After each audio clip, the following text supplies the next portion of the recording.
À l'instant où je suis en train de faire cette vidéo, Campus France n'a pas encore lancé sa campagne 2021-2022. Mais si vous mettez en application les 3 étapes que je vais vous dévoiler dans cette vidéo, alors vous obtiendrez minimum une acceptation cette année. Autrement dit, il n'y a aucune chance pour que vous n'obteniez pas d'acceptation cette année. Si vous voulez, vous prenez cela comme la blague, ça n'engage que vous. Mais beaucoup de personnes d'ailleurs, vous vous reconnaîtrez sûrement quand vous écouterez cette vidéo. L'année dernière, quand je disais tantôt, écoutez ce que je dis, ils n'ont pas écouté. Et là, voilà, aujourd'hui, ils n'ont pas fait de demande de visa tout simplement parce qu'ils n'ont pas obtenu d'acceptation.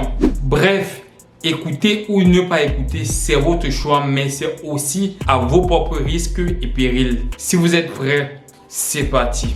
Alors, bonjour et bienvenue à tous sur Émergeons Ensemble. Ici, vous êtes au bon endroit si votre projet c'est de venir poursuivre vos études ici en France. Et donc, il ne vous reste plus qu'à faire une seule chose, abonnez-vous.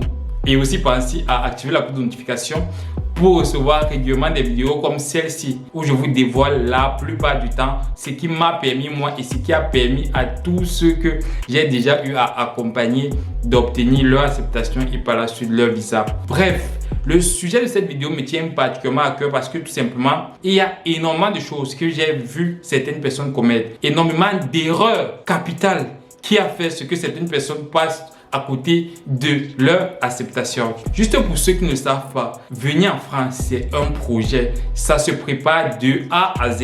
Vous n'allez pas vous lever un matin, dire que oh, moi je m'en vais en France, je vais obtenir le visa. Non, ça ne se passe pas comme ça. Ça se prépare. Et c'est ce que la plupart des personnes qui n'obtiennent pas d'acceptation commettent comme erreur. Alors, dans cette vidéo, je vais vous dévoiler justement les 3 étapes qui vont vous permettre d'atteindre le succès. C'est d'ailleurs la raison pour laquelle j'ai intitulé cette vidéo comme cela et d'avoir votre acceptation pour venir ici en France étudier. Alors, la première étape, avant même qu'on ne lance la procédure Campus France, c'est tout simplement de préparer son dossier. À ce sujet, combien de personnes, c'est lorsqu'ils sont sur le point de choisir leur formation, ils se posent la question que hey, est-ce que j'ai déjà eu à obtenir mon relevé de l'année dernière ou alors mon baccalauréat? Et ils sont nombreux. Et c'est comme ça que vous ratez complètement votre chance dans votre vie. Pourquoi? Parce que c'est peut-être cet élément de votre dossier-là qui vous jugera, qui vous condamnera. Pour prendre un exemple, je connais une personne que cette année a obtenu une acceptation. C'était à l'université, je parle de Paris-Saclay. Mais c'était sous réserve de validation de son année académique. Et donc, on attendait justement le relevé de l'année académique dans laquelle elle était actuellement. Le truc qui s'est passé, c'est que elle a tout simplement oublié de récupérer son relevé. Tout ça parce que elle était focus sur aller en France, aller en France, aller en France. Et c'est comme ça que le moment venu, qu'on lui demandait donc de rentrer son relevé sur la plateforme études enfants de Campus France, et c'est à ce moment qu'elle est partie initier dans son établissement la demande de ce relevé. Et imaginez vous-même la suite. Il n'y a pas eu suffisamment de délai pour lui permettre de récupérer son relevé pour pouvoir déposer à temps parce que bien évidemment, on lui a donné une date butoir avant laquelle elle devait tout simplement déposer son relevé sur Campus France. Mais comme vous connaissez très bien la plupart des systèmes de nos universités, particulièrement en Afrique, je ne sais pas comment ça se passe dans votre pays, mais je vais parler pour le cas d'un pays que je connais très bien mais que je préfère ici taire le nom. Lorsque vous initiez une demande de relevé, ça ne se fait pas instantanément. Même ici en France, c'est le cas. D'ailleurs, faites hyper attention. Lorsque vous avez besoin d'un diplôme, on demande à l'avance pour qu'on vous le remette à une certaine date ultérieure. Par conséquent, qu'est-ce qu'il faut faire? Une seule petite chose mais très capitale. Rassembler tout simplement l'ensemble des éléments de votre dossier. Tout ce que vous pensez que ça pourra éventuellement aider à booster votre dossier, à distinguer votre dossier de la concurrence. Parce que, un petit rappel, vous n'êtes pas le seul à candidater dans n'importe quelle formation. Maintenant, une fois que vous avez rassemblé votre dossier, qu'est-ce qu'il faut faire? Il faut tout simplement vous-même vous mettre dans la peau d'un responsable de formation. Quels sont les points forts et les points faibles de votre dossier? Honnêtement, tout le monde connaît à l'avance que dans mon dossier, il y a peut-être telle moyenne que j'avais obtenue là-bas. C'est ça qui va jouer en ma défaveur. Et c'est comme ça que, en fonction des points faibles de votre dossier, vous pouvez tout simplement essayer d'arranger, essayer de modifier votre dossier, essayer de jouer sur ce point-là, essayer de masquer en fait ce point-là. C'est ce que nous, au travers d'Émergeons Ensemble, on fait lorsque vous venez avec votre dossier et que vous êtes sur le point de candidater. On analyse de fond en comble votre dossier afin de distinguer quelles sont justement vos forces et faiblesses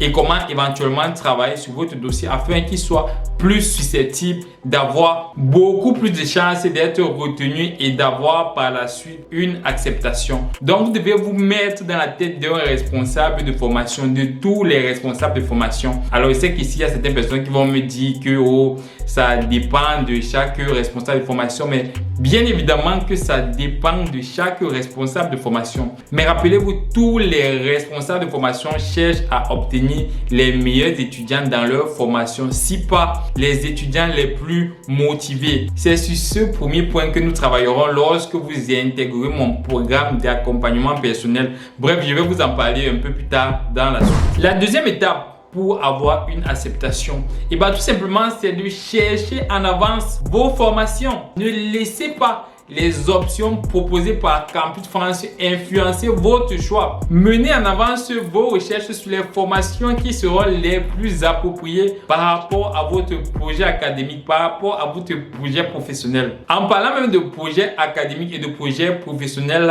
c'est encore toute une autre histoire. Combien de personnes n'obtiennent pas d'acceptation tout simplement parce que leur projet académique n'est pas en cohérence avec leur projet professionnel? Les amis, ils sont nombreux. D'ailleurs, vous allez vous reconnaître sûrement dans mes propos. Bref, je ne vais pas en parler ici. Je vous invite tout simplement à aller regarder cette vidéo pour revenir à ce que je disais tantôt. Creuser les fonds fins de Google concernant les débouchés de vos formations, concernant les prérequis de vos formations. Combien de personnes obtiennent des refus avec pour motif vous ne disposez pas les prérequis nécessaires pour pouvoir suivre cette formation? Les amis, faites hyper attention. Et en parlant de prérequis, je ne vais également pas insister là-dessus. J'ai déjà fait une vidéo complète sur le sujet. Vous pouvez y accéder en cliquant là ou là. Et enfin, après avoir préparé votre dossier, après avoir sélectionné les formations dans lesquelles vous devez candidater,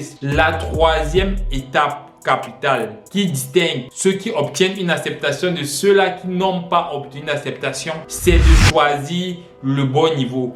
Et à ce niveau, justement, beaucoup de choses interviennent. Le niveau que vous faites actuellement, la qualité de votre dossier, c'est-à-dire les notes que vous avez obtenues récemment, la qualité même de votre formation, le type d'établissement dans lequel vous êtes, est-ce que c'est un établissement privé ou public? Bref, énormément de choses sont à prendre en compte avant de sélectionner un niveau dans lequel candidater. Parfois, c'est mieux de se rétrograder soi-même pour obtenir une acceptation que de candidater pour un niveau qu'on sait intéressant qu'on n'aura pertinemment pas d'acceptation. Parfois, c'est mieux de prendre son ego, le mettre dans la poubelle et accepter d'être rétrogradé et d'avoir par la suite une acceptation, même si vous allez refaire un niveau antérieur. Qu'est-ce que ça change? À la limite, vous aurez une meilleure base et serez plus à même d'affronter la formation que vous avez choisie par la suite. Et en plus, le facteur niveau intervient également au niveau de l'exonération partielle. Concernant l'exonération partielle, ce que vous devez comprendre, c'est qu'il y a certains niveaux auxquels vous pouvez être exonéré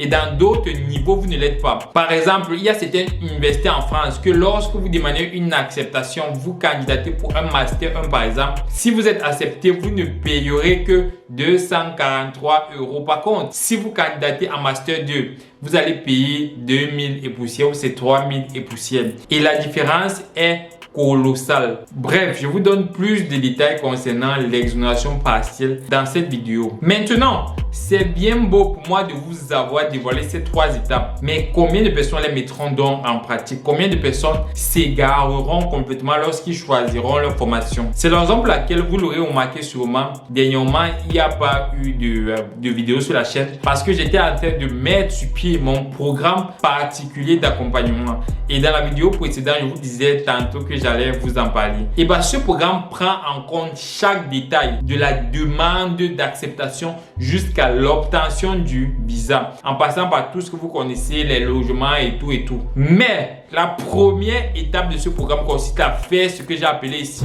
la consultation. La consultation, c'est quoi? Et bah, c'est comme vous partez à l'hôpital quand vous avez une maladie. Vous devez tout d'abord faire une consultation, c'est-à-dire le médecin vous demande, vous pose certaines questions relatives à votre dossier, essayez d'analyser quels sont les symptômes que vous avez avant d'établir un diagnostic concernant éventuellement votre future maladie, et ceci même avant de commencer à vous traiter. C'est exactement comme ça que se déroulera la consultation mise en place dans le programme d'accompagnement.